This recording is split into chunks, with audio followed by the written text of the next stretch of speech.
Hello friends, welcome to my channel the learning hub. देखो जो मैंने प्रथम थर चैनल को विजिट करते निश्चिंत भाव में सब्सक्राइब करनी, पाखर थे बेल बटन को प्रेस करनी, जहाँफल कि भिडियो प्रथम नोटिफिकेशन आपण पाखे पहुँच पार। देखो आम अलरेडी आपंकर पढ़ुले पद केते प्रकार। फास्ट अफ अल आम पढ़ुले शब्द क्या कहते ना अक्षर एक बा एकाधिक अक्षर मिसी अर्थ प्रकाश करुले शब्द कहते। शब्द जब वाक्य व्यवहृत हुए ताल पद कही अर्थात वाक्यर प्रत्येक अंश को आम पद कही। देखी आम पद हूँ 5 प्रकार विशेष्य विशेषण सर्वनाम अव्यय क्रिया। तो आम विशेष्य विशेषण अलरेडी आम डिस्कसन करदे जो मैंने से वीडियो देखी ना अलरेडी प्लेलिस्ट को जाए देखिपारे। तो आज आम पढ़ा देखो आपंकर सर्वनाम पद। तो सर्वनाम पद कौन कहला जो पद अन्य पदर परिवर्ते व्यवहृत होता है ताहाको सर्वनाम कहते। ताले पद क्या कहुए पद मुझे गोटे वाक्यर प्रत्येक अंश को आम पद बोली कही था। तो से कहला जो पद अन्य पदर परिवर्ते व्यवहृत होता है ताहाको सर्वनाम कहते। एवं साधारणतः ये जो सर्वनाम आपणकर विशेष्य विशेषण आ गोटे सेंटेन्सर अर्थ परिवर्ते भी आपणकर व्यवहृत होता है। ताहले आपणकर एग्जांपल ये भी तले देइछि देखंतु जहाँ आपणक बुक रे देइछि। तो प्रथम कहला विशेष्य पद परिवर्ते क्यों भाई भाव में सर्वनाम यूज करा जाय थाए। तो सेटा आपण एठी देखंतु कहला राम गोटिए बालक। ठीक अच्छे। तो ये वाक्य आपणकर जो विशेष्य पद रही राम गोटे व्यक्तिवाचक विशेष्य। तो ये जड़े पर्सन नेम को बुझाऊँगी। तो ये आपणकर राम परिवर्ते तापर कौन लिखाई देखो राम गोटिए बालक। तो राम परिवर्ते आम सेन्टेन्स जो लिखु जनक विषय तो बारंबार बारंबार आम ना टी रिपीट कर नौ जे राम गोटे बालक राम हूँ भल पिला राम भल पढ़े राम भल खेले। तमती बारंबार आम तो राम नेम टी आम बारंबार रिपीट कर नौ। तो से जगार आम कौन कर नाम परिवर्ते आम सर्वनाम पदर यूज करता जे राम गोटे बालक सी अष्टम श्रेणी रे पढ़े। तो ये आम राम परिवर्ते से लगेले तो से ये हूँ गोटे सर्वनाम पद। ठीक अच्छे। एवं नेक्स्ट सेंटेंस देखो तार बापा जड़े कृषक। तो तार कहले किए ना रामर। तो आम बारंबार जो राम वार्ड को यूज न करिकी विशेष पदटी को बारंबार से यूज न करिकी तो आम ता परिवर्ते कौन यूज कले ना सर्वनाम पद। तो सेंटेन्स रे सर्वनाम पद यूज करने द्वारा सेंटेन्स टी आपंकर भल भल लगी था भल माने शुणा जाए। तो आम बारंबार राम राम राम रिपीट करने द्वारा माने सेंटेन्स टी भल हो न था। तेणु आम सर्वनाम पद यूज करि थाओ। तो ये आम राम परिवर्ते से ही राम परिवर्ते से ही राम र परिवर्ते तार हो तो तार से ये हूँ गोटे गोटे आपणकर सर्वनाम। ठीक अच्छे। तो सही कथा लिखाई राम परिवर्ते से राम र परिवर्ते से तार से आ तार हूँ सर्वनाम पद। तो आपण मैंने बुझीपारे जे विशेष पद परिवर्ते केमती सर्वनाम पद आपणकर यूज होची। सेमती आपणकर इंग्लीश रे जेमती आम कौन से नेम परिवर्ते ही से दे ओ एगुड़ा सब आम यूज करता। तो सेगुड़ी हूँ आपणकर सर्वनाम। सेमती आसला विशेषण पद। तो विशेषण पद आम देखी क्या कहुए एवं आप से वीडियो देखी ने। तो विशेषण पद परिवर्ते आपणकर भी सर्वनाम पद यूज हो। तो केमिति यूज हो एग्जांपल देखंतु कहला गोपबंधु दरिद्र थिले नीलकंठ ताहा नथिले। तो गोपबंधु दरिद्र थिले तो ये सेंटेन्स रे आपणकर विशेषण पद कोटा दरिद्र। कारण ये विशेषण पद ये विशेष पद किए ना गोपबंधु। तो विशेष पदर विशेषता को ये प्रकाश करुच्ची विशेषित करुच्ची। अर्थात ये जो दरिद्र रही है गोटे विशेषण पद कहीं ना ये विशेष पदर अवस्था को सूचाऊँगी। तो गोपबंधु केमिति मनीष थिले ना से दरिद्र थिले। ठीक अच्छे। गोपबंधु ये केमिति मनीष हम गोपबंधु दरिद्र थिले। तो दरिद्र जो वार्ड लगे से हूँ विशेषण पद। तो ये आपंकर कौन है नेक्स्ट सेंटेंस पढ़ु जे नीलकंठ ताहा नथिले। तो नीलकंठ ताहा नथिले ताहा माने कौन ये से दरिद्र नथिले। ठीक अच्छे। नीलकंठ दरिद्र नथिले ताले ये आपंकर जो ताहा वार्ड यूज होता गोटे सर्वनाम पद जोटा कि विशेषण पद परिवर्ते व्यवहृत होती। सेमती आ गए एग्जांपल देछि से देशद्रोही मु ताहा नुहे। तो से देशद्रोही तो देशद्रोही ये आपंकर विशेषण पद मु ताहा नुहे। तो ताहा जो वार्ड ये यूज करागला देशद्रोही परिवर्ते यहाँ हूँ गोटे सर्वनाम पद। ठीक है। ସେଇଭଳି ଦେଖନ୍ତୁ ବାକ୍ୟର ଅର୍ଥ ପରିବର୍ତ୍ତେ କେମିତି ଆପଣଙ୍କର ସର୍ବନାମ ପଦ ୟୁଜ୍ ହେଉଛି। ଫର୍ ଏକ୍ଜାମ୍ପଲ୍ କହିଲା ମହାତ୍ମା ଗାନ୍ଧୀ ଅହିଂସା ନୀତିରେ ବିଶ୍ୱାସ କରୁଥିଲେ, ଏହା କିଏ ନ ଜାଣେ। ତ ମହାତ୍ମା ଗାନ୍ଧୀ ଅହିଂସା ନୀତିରେ ବିଶ୍ୱାସ କରୁଥିଲେ, ଏହା କିଏ ନ ଜାଣେ। ତ ଦେଖନ୍ତୁ ଏଠି ଟୋଟାଲି ଉପରେ ଗୋଟେ ସେଣ୍ଟେନ୍ସ ପରିବର୍ତ୍ତେ ଆପଣଙ୍କର ଏହା ଯେଉଁ ସର୍ବନାମ ପଦ ରହିଛି ୟୁଜ୍ କରାଯାଇଛି। ତ ଟୋଟାଲ ଉପରେ ଗୋଟେ ସେଣ୍ଟେନ୍ସ କ'ଣ ନା ମହାତ୍ମା ଗାନ୍ଧୀ ଅହିଂସା ନୀତିରେ ବିଶ୍ୱାସ କରୁଥିଲେ। ତ ଏହା ଯେଉଁ ଏଇ କଥାଟି କିଏ ନ ଜାଣେ, ଠିକ୍ ଅଛି। ତ ଏଠି ଆପଣଙ୍କର ଟୋଟାଲ ହୋଲ୍ ସେଣ୍ଟେନ୍ସର ଯେଉଁ ଅର୍ଥ ରହିଛି ତା ପରିବର୍ତ୍ତେ ଆମେ କ'ଣ ୟୁଜ୍ କଲେ ନା ଏହା। ତ ଏହା ହେଉଛି ଗୋଟେ ଏଠି ସର୍ବନାମ ପଦ। ତ ନେକ୍ସଟ ଆପଣଙ୍କର ଆସିଲା ଦେଖନ୍ତୁ ସେମିତି ଆଉ ଗୋଟେ ଏକ୍ଜାମ୍ପଲ୍ ଦେଇଛି ଯେ ଚୋର ଭଦ୍ରଲୋକ ପରି ଆସି ବ୍ୟାଙ୍କରୁ ଚୋରି କଲା, ଏହା କିଏ ନ ଦେଖିଛି। ତ ଏହା କ'ଣ ବୁଝଉଛି ନା ଏହା ବୁଝଉଛି ଯେ ଚୋରଟି ଭଦ୍ରଲୋକ ପରି ଆସି ବ୍ୟାଙ୍କରୁ ଚୋରି କଲା। ତ ଟୋଟାଲି ଉପରେ ଗୋଟେ ହୋଲ୍ ସେଣ୍ଟେନ୍ସର ମିନିଂ ପରିବର୍ତ୍ତେ ଏଠି ଆମର ସର୍ବନାମ ପଦ ଏହା ୟୁଜ୍ ହେଇଛି, ଠିକ୍ ଅଛି। ପୁଣି ଲେଖିଛି ତାହା କେହି ଜାଣିପାରିଲେ ନାହିଁ। ତ ତାହା ଏଠି କାହାକୁ ବୁଝଉଛି ନା ସେ ଟୋଟାଲ ସେଣ୍ଟେନ୍ସର ଅର୍ଥକୁ ବୁଝଉଛି। ତାହା କହିଲେ ଏଠି ଯେ ଚୋର ଭଦ୍ରଲୋକ ପରି ଆସି ବ୍ୟାଙ୍କରୁ ଚୋରି କଲା, ତାହା କେହି ଜାଣିପାରିଲେ ନାହିଁ, ଠିକ୍ ଅଛି। ତ ଏଠି ହୋଲ୍ ସେଣ୍ଟେନ୍ସର ମିନିଂ ପରିବର୍ତ୍ତେ ଆପଣଙ୍କର ଏଠି ବାକ୍ୟରେ ଏହା ଆଉ ତାହା ଯେଉଁ ସର୍ବନାମ ପଦ ୟୁଜ୍ କରାଯାଇଛି। ତ ଆମେ ଦେଖିଲେ ସର୍ବନାମ ପଦ କାହାକୁ କୁହାଯାଉଛି ନା ଯେଉଁ ପଦ ଅନ୍ୟ ପଦର ପରିବର୍ତ୍ତେ ବ୍ୟବହୃତ ହୋଇଥାଏ। କାରଣ ବାକ୍ୟଟି ଆମେ ସର୍ବନାମ ପଦ ୟୁଜ୍ କଲେ ସେହି ସେମ୍ ସେଣ୍ଟେନ୍ସ ଆଉ ରିପିଟେଡ଼ ହୁଏ ନାହିଁ ଏବଂ ବାକ୍ୟଟି ଭଲ ଭାବରେ ଶୁଭାଯାଏ, ଠିକ୍ ଅଛି। ଭଲ ଭାବରେ ଆମେ ତାକୁ ଭଲ ଭାବରେ ବାକ୍ୟଟି ବା ସେଣ୍ଟେନ୍ସଟିକୁ ଆମେ ବାରମ୍ବାର ସେଇ ରାମ ରାମ ରାମ ଶୁଣିବା କିମ୍ବା ବାରମ୍ବାର ସେ ସେଣ୍ଟେନ୍ସକୁ ଶୁଣିଲେ ଭଲ ଶୁଭାଯାଏ ନାହିଁ। ତେଣୁ ଆମେ ଏଠି ସର୍ବନାମ ପଦ ୟୁଜ୍ କରିଥାଉ।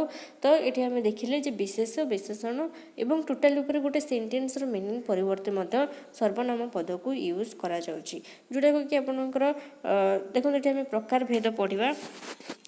କହିଲା ବ୍ୟକ୍ତିବାଚକ ବିଶେଷ ପ୍ରଥମେ ଆସିଲା ତା ପ୍ରକାର ଭେଦରେ କହିଲା କୌଣସି ବ୍ୟକ୍ତି ବଦଳରେ ଯେଉଁ ସର୍ବନାମ ପଦ ୟୁଜ୍ କରାଯାଇଥାଏ ତାହାକୁ ବ୍ୟକ୍ତିବାଚକ ସର୍ବନାମ ପଦ କହିଥାଉ, ଠିକ୍ ଅଛି।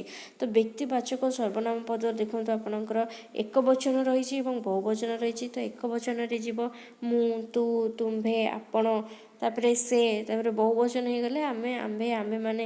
ତ ଆମେ ଯେତେବେଳେ ୟୁଜ୍ କରିଥାଉ ତ ସେଇଟା ଆପଣଙ୍କର ହେଇଯିବ ବ୍ୟକ୍ତିବାଚକ। ଏଠି କୌଣସି ବ୍ୟକ୍ତି ବଦଳରେ ଯେମିତି ଆମେ ପଢ଼ିଥିଲେ ରାମ ଗୋଟିଏ ବାଳକ, ଠିକ୍ ଅଛି।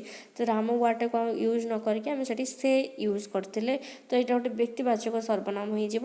ଅର୍ଥାତ୍ ଆମେ କୌଣସି ବ୍ୟକ୍ତି ବଦଳରେ ଯେଉଁ ସର୍ବନାମ ପଦ ୟୁଜ୍ କରୁଛେ ସେଇଟା ହେଉଛି ଆପଣଙ୍କର ବ୍ୟକ୍ତିବାଚକ ବିଶେଷ୍ୟ। ତ ଏଠି ଆପଣଙ୍କର ମୁଁ, ତୁ, ତୁମ୍ଭେ, ଆପଣ, ସେ, ଆମ୍ଭେ, ଆମ୍ଭେମାନେ ତ ଏଗୁଡ଼ିକ ସବୁ ଆପଣଙ୍କର ବ୍ୟକ୍ତିବାଚକ ସର୍ବନାମ ଭିତରେ ଆସୁଅଛି। ତ ନେକ୍ସଟ ଆପଣଙ୍କର ଆସିଲା ଦେଖନ୍ତୁ ପ୍ରଶ୍ନବାଚକ ସର୍ବନାମ। କହିଲା ଯେଉଁ ସର୍ବନାମ ପଦ ପ୍ରଶ୍ନ ପଚାରିବା ପାଇଁ ବ୍ୟବହୃତ ହୋଇଥାଏ ତାହାକୁ ପ୍ରଶ୍ନବାଚକ ସର୍ବନାମ କହନ୍ତି।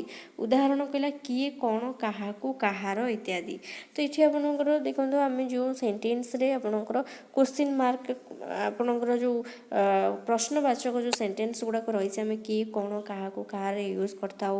ଆମେ କହିଥାଉ ତୁମେ କିଏ, ତୁମେ କ'ଣ କରିବାକୁ ଚାହଁ, ତୁମେ କାହାକୁ ଖୋଜୁଛ, ଠିକ୍ ଅଛି। ଏ ପେନ୍ଟି କାହାର। ତ ଆମେ ଏମିତି ଯେଉଁ ସେଣ୍ଟେନ୍ସରେ ଆମେ ୟୁଜ୍ କରିଥାଉ ଯେ କିଏ, କ'ଣ, କାହାକୁ, କାହାର, ଏଗୁଡ଼ିକ ଗୋଟେ ଗୋଟେ ସର୍ବନାମ ଏବଂ ଏ କେଉଁ ପ୍ରକାରର ସର୍ବନାମ କେଉଁ କାଟାଗୋରୀରେ ଆସୁଛି ନା ପ୍ରଶ୍ନବାଚକ ସର୍ବନାମ। ଦେଖନ୍ତୁ ପ୍ରଶ୍ନବାଚକ ସର୍ବନାମ ଆପଣ ଯଦି ଏକ୍ଜାମ୍ରେ ପଢ଼େ ତ ପ୍ରଶ୍ନବାଚକ ସର୍ବନାମ ଆପଣ ସୂଚେଇ ଦେବାଟା ଏଇଟା ଆପଣଙ୍କ ପାଇଁ ଇଜି। କାରଣ ପ୍ରଶ୍ନବାଚକରେ କିଏ, କ'ଣ, କାହାକୁ, କାହାର ଏଗୁଡ଼ିକ ସବୁ ଆପଣ ଇଜିଲି ତାକୁ ଡିଫରେନ୍ସିଏଟ୍ କରିପାରିବେ ଯେ ଏଗୁଡ଼ିକ ପ୍ରଶ୍ନବାଚକ ସର୍ବନାମ ଭିତରେ ଆସୁଅଛି। ସେଇଭଳି ଆପଣଙ୍କର ଆସିଲା ଯେ ନିର୍ଦ୍ଦେଶାତ୍ମକ ସର୍ବନାମ। ତ ନିର୍ଦ୍ଦେଶାତ୍ମକ ସର୍ବନାମ କ'ଣ ନା ଯେଉଁ ସର୍ବନାମ କୌଣସି ଅନ୍ୟ ପଦକୁ ନିର୍ଦ୍ଦେଶ ଦେବା ପାଇଁ ବ୍ୟବହୃତ ହୋଇଥାଏ ତାହାକୁ ନିର୍ଦ୍ଦେଶାତ୍ମକ ସର୍ବନାମ କହନ୍ତି। ଉଦାହରଣ କହିଲା ହରି ଜଣେ ସତ୍ୟବାଦୀ, ତାଙ୍କ ପୁଅ ତାହା ନୁହେଁ। ତ ତାଙ୍କ ପୁଅ ତାହା ନୁହେଁ। ତ ତାହା ଏଠି ଯେଉଁ ସର୍ବନାମ ପଦ ୟୁଜ୍ ହେଇଛି ଇଏ କାହାକୁ କେଉଁ ପଦକୁ ଆପଣଙ୍କର ନିର୍ଦ୍ଦେଶ ଦେବା ପାଇଁ ବ୍ୟବହୃତ ହୋଇଛି, କାହା ପଦକୁ ମାନେ କହିଲା ଯେଉଁ ସର୍ବନାମ କ'ଣ କୌଣସି ଅନ୍ୟ ପଦକୁ ନିର୍ଦ୍ଦେଶ ଦେବା ପାଇଁ ବ୍ୟବହୃତ ହୋଇଥାଏ। ଅର୍ଥାତ୍ ଏଠି ହରି ଜଣେ ଆପଣଙ୍କର ସତ୍ୟବାଦୀ ସत्यବାଦୀ। तो हरि केमितिया मनीष ना जड़े सत्यवादी।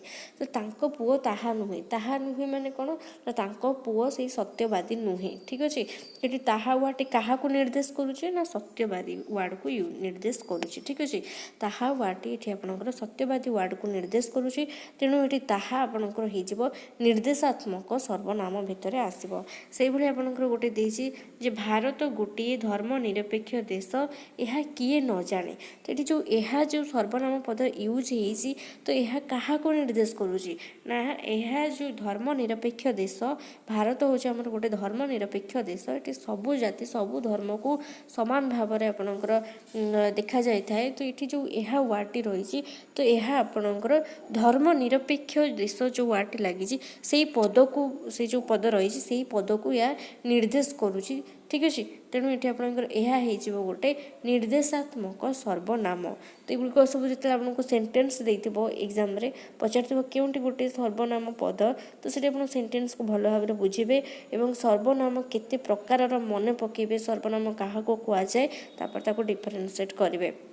नेक्स्ट आपंकर आसला देखूँ संबंधवाचक सर्वनाम।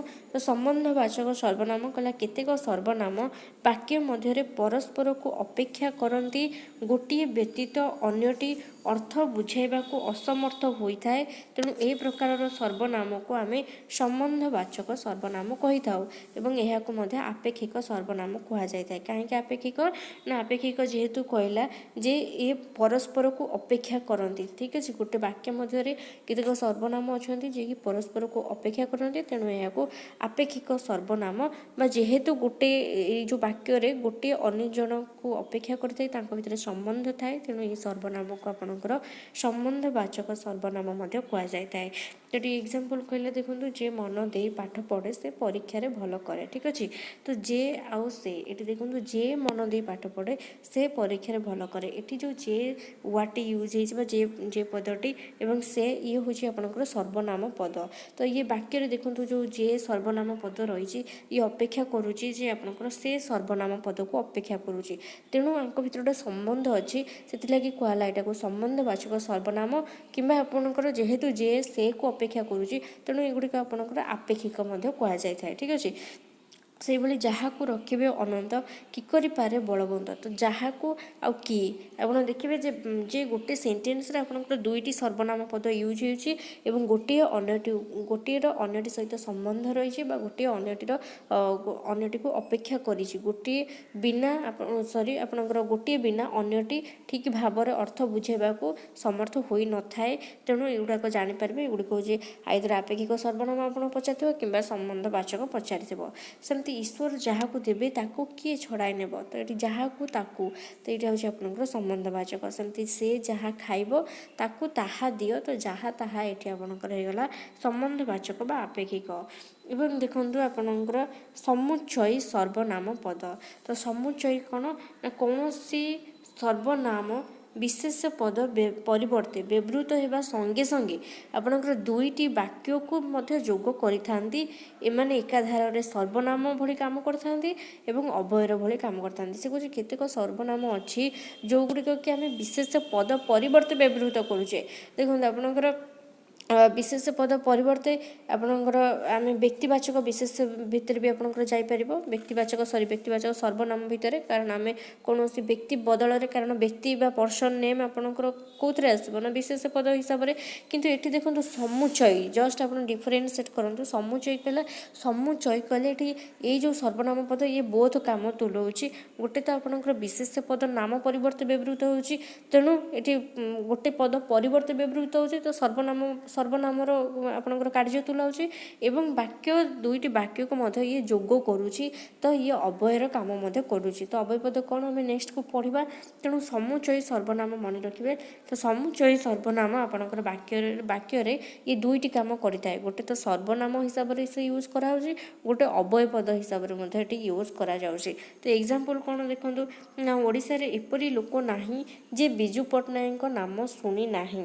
तो ये दुईटा सेंटेंस अच्छी ଅଛି ବାକ୍ୟରେ ତ ଓଡ଼ିଶାରେ ଏପରି ଲୋକ ନାହିଁ ଠିକ୍ ଅଛି ଓଡ଼ିଶାରେ ଏପରି ଲୋକ ନାହିଁ ଏଠି ଗୋଟେ ସେଣ୍ଟେନ୍ସ ଏବଂ ଆପଣଙ୍କର ଦ୍ୱିତୀୟ ସେଣ୍ଟେନ୍ସ ହେଉଛି ବିଜୁ ପଟ୍ଟନାୟକ ନାମ ଶୁଣି ନାହିଁ ତ ଦୁଇଟା ସେଣ୍ଟେନ୍ସ କିନ୍ତୁ ଦୁଇଟା ସେଣ୍ଟେନ୍ସକୁ ଏଠି ଯୋଗ କରୁଛି କିଏ ନା ଯେ ତ ଯେ ହେଉଛି ଏଠି ଗୋଟେ ସର୍ବନାମ ପଦ କିନ୍ତୁ ଏଠି ସେ ଅବୟ ପଦର କାମ କଲା ଯେ ଦୁଇଟି ବାକ୍ୟକୁ ଯୋଡ଼ିଲା ଏବଂ ଯେ ଆପଣଙ୍କର ଏଠି ସର୍ବନାମ ଭଳି କେମିତି କାମ କଲା ନା ଓଡ଼ିଶାରେ ଏପରି ଲୋକ ନାହିଁ ଯେ ବିଜୁ ବାବୁକୁ ଶୁଣି ନାହିଁ ତ ଏଠି ଆପଣଙ୍କର ଏଇ ଯେଉଁ ଦୁଇଟି ବାକ୍ୟକୁ ଯେ ସଂଯୋଗ କରୁଛି ଯେ ହେଉଛି ଆପଣଙ୍କର ଗୋଟେ ସର୍ବନାମ ପଦ ଏବଂ ଏ ଅବୟ ପଦ ଭାବରେ ଏଠି ବ୍ୟବହୃତ ହୋଇଛି ସେଭଳି ଆପଣଙ୍କର ଗୋଟେ ଏକ୍ଜାମ୍ପଲ୍ ଦେଲା ଯେ ପୁରୀ ଏପରି ଏକ ସ୍ଥାନ ଯିଏ ନ ଦେଖିଛି ସେ ବୁଝିପାରିବ ନାହିଁ ତେଣୁ ଏଠି ଯେଉଁ ଯେ ୱାର୍ଡ଼ଟି ରହିଛି ଏଠି ସେ ଅବୟ ପଦ ଭଳି କାମ କରୁଛି କିନ୍ତୁ ଏଇଟା ହେଉଛି ଗୋଟେ ସର୍ବନାମ ପଦ ତେଣୁ ଏହାକୁ ସମୁଚୟୀ ସର୍ବନାମ ପଦ କୁହାଯାଇଥାଏ ତାହେଲେ ଆମେ ଜାଣିଲେ ଯେ ସର୍ବନାମ ପଦ କାହାକୁ କୁହାଯାଏ ନା ଯେଉଁ ପଦ ଅନ୍ୟ ପଦର ପରିବର୍ତ୍ତେ ବ୍ୟବହୃତ ହୋଇଥାଏ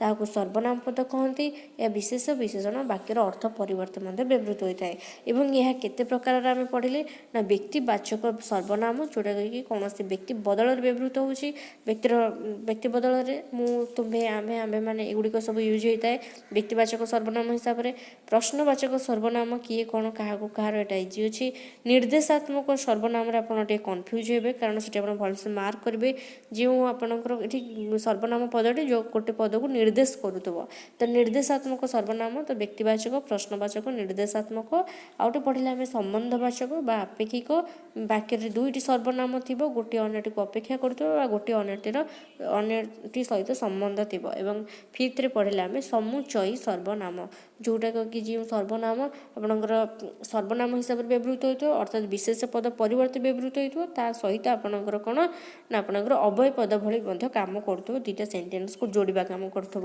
ତ ଏଠି ଆପଣଙ୍କର ସମୁଚୟୀ ସର୍ବନାମ ତ ଏ ପାଞ୍ଚଟି ଆପଣ ମନେ ରଖିବେ ବ୍ୟକ୍ତିବାଚକ ପ୍ରଶ୍ନବାଚକ ନିର୍ଦ୍ଦେଶାତ୍ମକ ସମ୍ବନ୍ଧବାଚକ ଆଉ ସମୁଚୟୀ ସର୍ବନାମ ଆଇ ଥିଙ୍କ ଆପଣମାନଙ୍କୁ ଭିଡ଼ିଓଟି ହେଲ୍ପଫୁଲ୍ ଲାଗିଥିବ ଇନଫର୍ମେଟିଭ୍ ଲାଗିଥିବ ଯେହେତୁ ଆପଣଙ୍କୁ ହେଲ୍ପଫୁଲ୍ ଇନଫର୍ମେଟିଭ୍ ଲାଗିଥାଏ ନିଶ୍ଚିନ୍ତ ଭାବରେ ଲାଇକ୍ କରିଦିଅନ୍ତୁ ଏବଂ ସେୟାର ସବସ୍କ୍ରାଇବ୍ କରିବାକୁ ଭୁଲନ୍ତୁନି ଥ୍ୟାଙ୍କ ୟୁ